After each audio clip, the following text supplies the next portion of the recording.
بہت بات سبجیکٹ ہے. انسانی حقوق کا پہلے تو فلسفہ جاننے کی کوشش کریں گے، تو میں آپ سے سب سے پہلے تو مفتی صاحب. بسم اللہ الرحمن الرحیم، صلی اللہ علی النبی الامی وآلہ صلی اللہ تعالی علیہ وآلہ وسلم، صلاۃ وسلام علیک یا سیدی یا رسول اللہ. اللہ رب العزت نے قرآن مجید میں تخلیق آدم علیہ السلام کا بار بار تذکرہ کیا ہے، اور اللہ رب العزت نے اس میں فرمایا وَإِذْ قَالَ رَبُّكَ لِلْمَلَائِكَةِ إِنِّي جَاعِلٌ فِي الْأَرْضِ خلیفہ. پوری اس واقعے کو بیان کرنے کے بعد اللہ نے کہا ہے کہ یاد کرو کہ جب ہم نے آدم کو بنا رہے تھے تو ہم نے کہا کہ ہم زمین میں خلیفہ بنانے والے ہیں. تو فرشتوں نے کہا کہ تو انسان کو خلیفہ کیوں بناتا ہے؟ تو اللہ نے فرمایا کہ میں بہتر جانتا ہوں کہ میں انسان کو خلیفہ کیوں بنا رہا ہوں. فرشتوں کے یہ سوال دو وجوہات کے سبب تھا کہ انسانوں سے پہلے اس کائنات کے اندر جنات رہ کے جا چکے ہیں، بلکہ ابھی بھی موجود ہیں. تقریباً کوئی 50,000 سال پہلے جب بنی آدم یہاں پر پیدا بھی نہیں ہوئے، اس سے پہلے جنات یہاں رہا کرتے تھے اور بہت فساد کیا.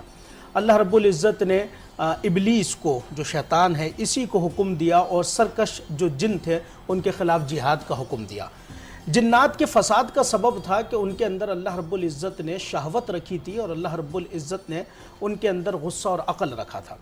لہٰذا یہی تمام چیزیں انسان کی تخلیق کے اندر بھی موجود تھیں. تو فرشتوں کا سوال بجا تھا کہ تو انسان کو بناتا ہے کہ جو دنیا میں جا کر فساد کرے گا، لیکن اللہ رب العزت نے فرمایا انی اعلم ما لا تعلمون، جو میں جانتا ہوں وہ تم نہیں جانتے کہ میں انسانوں کو کیوں بنا رہا ہوں.